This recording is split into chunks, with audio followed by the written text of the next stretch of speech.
Hello student, your warm welcome in my channel. मेरे channel का नाम है क्रिस्पी कॉमर्स, जिसमें आप कॉमर्स से रिलेटेड वीडियो और अन्य जो भी कंपटीशन एग्ज़ाम होते हैं उनसे रिलेटेड वीडियो का क्लास ले सकते हैं। इसमें हम फ्री में पीडीएफ नोट्स प्रोवाइड करवाते हैं और फ्री क्लासेस भी।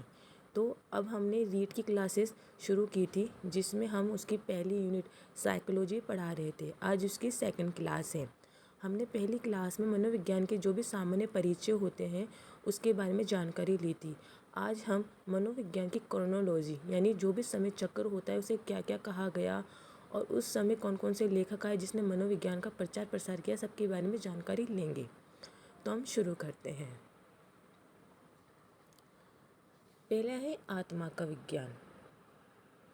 सर्वप्रथम मनोविज्ञान को आत्मा का विज्ञान कहा गया, जिसके प्रवर्तक सुकरात, प्लेटो, अरस्तु, देवकार थे, जिसे हम एडीएसपी के नाम से भी जान सकते हैं। मतलब ये शॉर्ट फॉर्म है एडीएसपी, अगर आपको याद नहीं होता है तो। इन लोगों ने पहले जब मनोविज्ञान के बारे में जानकारी लेना शुरू किया, तब इन्होंने देखा कि मनोविज्ञान एक आत्मा का विज्ञान है। क्योंकि जैसे हम बच्चों के बारे में जानते हैं, तो हम बच्चों से जब बात करते हैं, वार्तालाप करते हैं, तब हम उन्हें अपनी जगह रखते हैं कि वो उस समय क्या सोच रहे होंगे, क्या नहीं सोच रहे होंगे। तो उन्हें इस आधार पे कहा कि यह आत्मा का विज्ञान है। मतलब आत्मा, जो दूसरी आत्मा सोचती है हम वही सोचते हैं।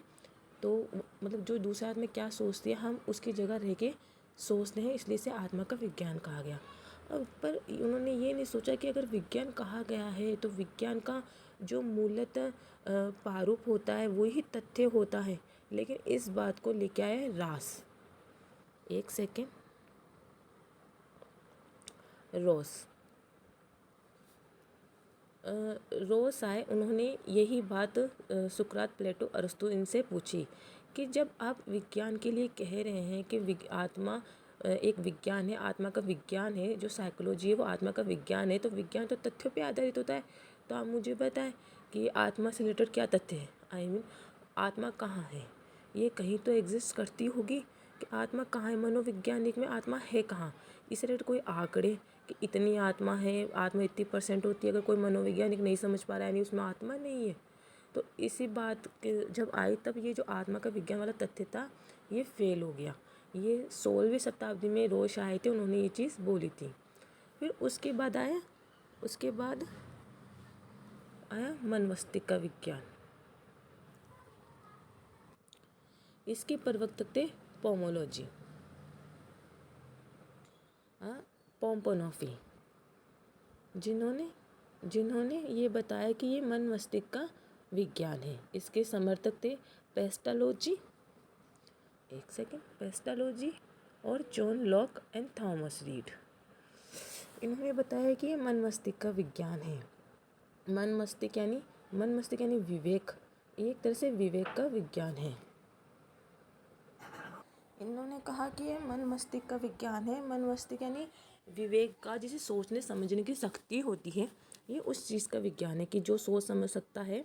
क्योंकि तथ्य हो गए, इसमें तथ्य इंक्लूड हो गए कि हाँ जो सोचना है समझना है वो तथ्यों पे आधारित होता है, तो ये उस चीज़ का विज्ञान है। लेकिन उसी समय आए टीचनर 17 से 18 शताब्दी में। उन्होंने कहा कि मतलब जो सोच समझ नहीं सकता, क्या वो मनोविज्ञान से रिलेटेड नहीं है।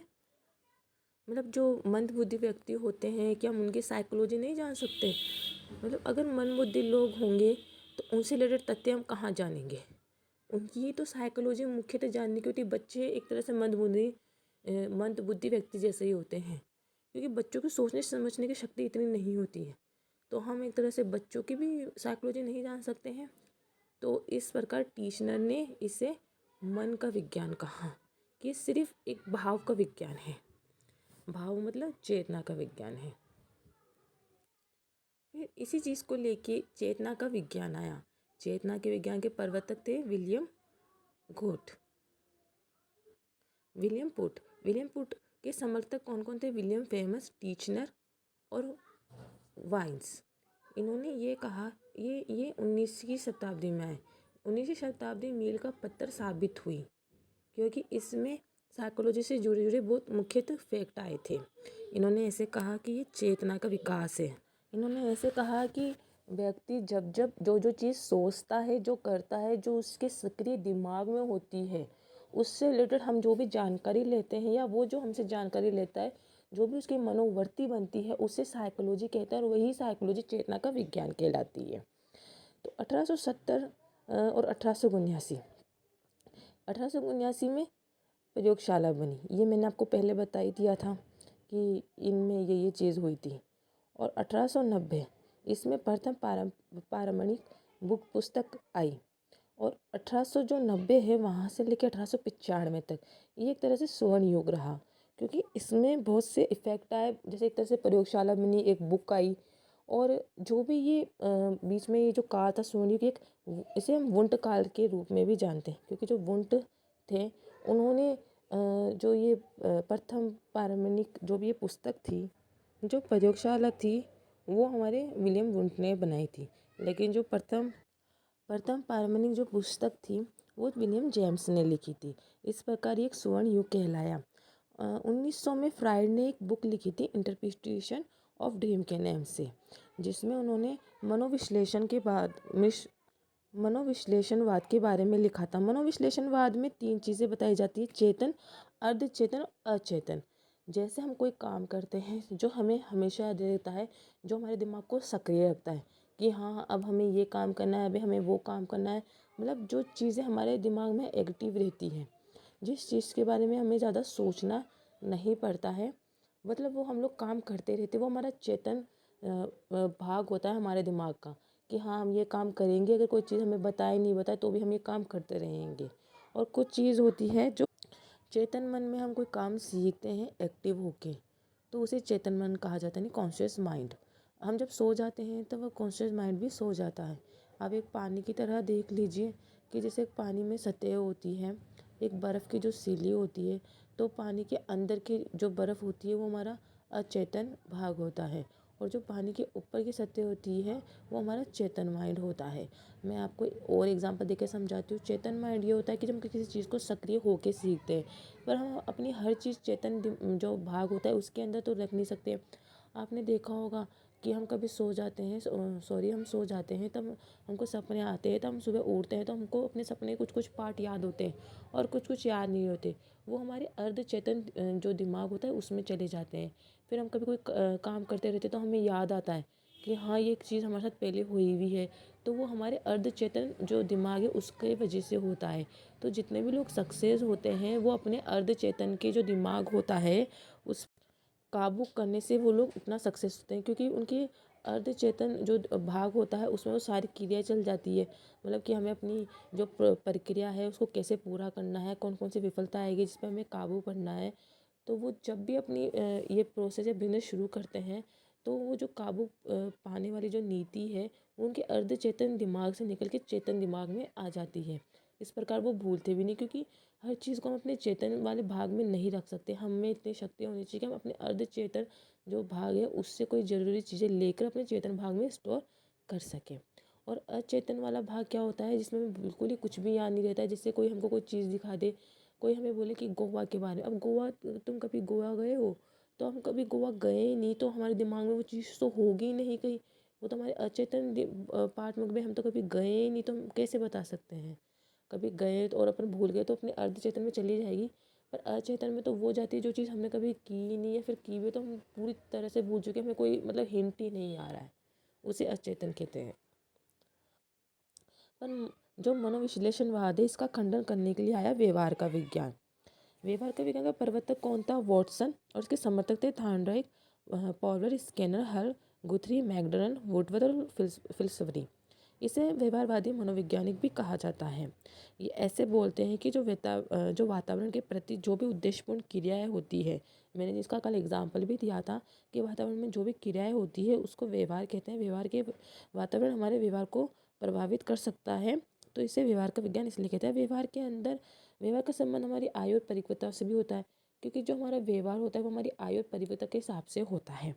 जो एक तरह से आपने देखा होगा कि जो आयु होती है, आयु जैसे 3 साल का बच्चा ले लीजिए। अब 3 साल के बच्चों, हम किसी से पूछते हैं भाई व्यवहार किससे, मतलब व्यवहार जैसे जैसे हमने जो शिक्षण विद्या पढ़ी थी उसमें देखा था कि जैसे सूक्ष्म से जो स्थूल होता है या फिर छोटे से बड़ा होता है, सरल से जटिल होता है, हर चीज़ ऐसे सीखी जाती है। लेकिन जो व्यवहार होता है वो जटिल से सरल होता है, क्योंकि हमने 3 साल के बच्चे को देखा है। 3 साल के बच्चे का व्यवहार कैसे होता है आप समझ सकते हो उसके व्यवहार को? नहीं समझ सकते उसके व्यवहार को। लेकिन जो एक बड़ा व्यक्ति होता है उसके व्यवहार को हम समझ सकते हैं कि हाँ वो क्या करता है या क्या करना चाहता है, वो क्या सोचता है। तो जो बच्चों का व्यवहार होता है, जो बड़ों का होता है, वो एक तरह से जटिल से सरल की तरफ होता है, जटिल से सरल की तरफ होता है। तो इस प्रकार जो व्यवहार का जो प्रोसेस होता है वो जटिल से सरल की तरफ जाता है। अब जैसे मैं आपको भी बोल दूं कि नहीं एग्ज़ाम का नोटिफिकेशन आ गया, रीट का जो एग्ज़ाम है वो तो 31 दिसंबर को है। तो अब आप लोगों का व्यवहार चेंज हो जाएगा कि हाँ ये तो अब है, अभी अभी फटाफट पढ़ाई में लग जाओ। तो ये एक साइकोलॉजी होती है कि आपके दिमाग में साइकोलॉजी बन जाएगी कि भाई अभी एग्ज़ाम है, आप तो अभी से तैयारी लग जाओ। और एक आपके 2 महीने बाद एग्ज़ाम है, हाँ भाई 2 महीने आराम से पढ़ाई करेंगे। ये इस प्रकार इसे व्यवहार का विज्ञान कहते हैं। तो जो वॉटसन है उन्होंने व्यवहार का समर्थन भी कहा था। उन्होंने यही कहा था कि जो व्यवहार है जो वातावरण से जुड़ा हुआ है वो गतिशील होता है।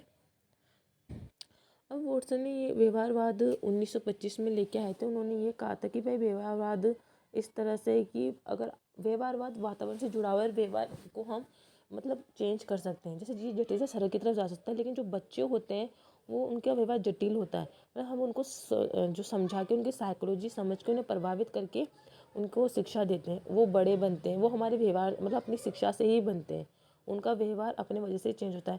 तो उन्होंने कहा था कि आप मुझे कोई भी बच्चा दे दो, है ना, मैं उसे है ना कुछ भी बना सकता हूँ, चोर डाकू अन्य कुछ भी बना सकता हूँ, क्योंकि आप मुझे बच्चा दो उसका व्यवहार जटिल है, मैं उसे समझूंगा, उसे समझाऊंगा। तो उसे मैं इस जैसे कच्चा कच्चा घड़ा होता है ना, तो जो मिट्टी से बनता है, तो इसी प्रकार से बच्चा भी जो है कच्चा घड़ा होता है, उसे हम कैसा भी रूप दे सकते हैं। वुडवर्थ ने यही कहा था कि मनोविज्ञान सर्वप्रथम आत्मा का त्याग किया, फिर मन मस्तिष्क को छोड़ा, फिर चेतना को, और अंत में वो व्यवहार को अपनाया। तो इस प्रकार आज मैंने आपको जो पूरी कॉर्नोलॉजी थी वो समझाइए, ज़्यादा बड़ा नहीं है। आप जो मैंने नोट्स बनाए हैं उसे पढ़िए, उसे ये रटने का ये एक तरह से वाला प्रोसेस, फिर जो बाद में तथ्य आएंगे वो समझने के आएंगे। तो आप अभी इसको पढ़िए। मैं आपकी जो नेक्स्ट क्लास है वो जल्दी लेके आऊँगी, और इसी चैनल पे हमारी मैथ एंड साइंस की क्लास भी जल्दी शुरू होने वाली है। Thank you.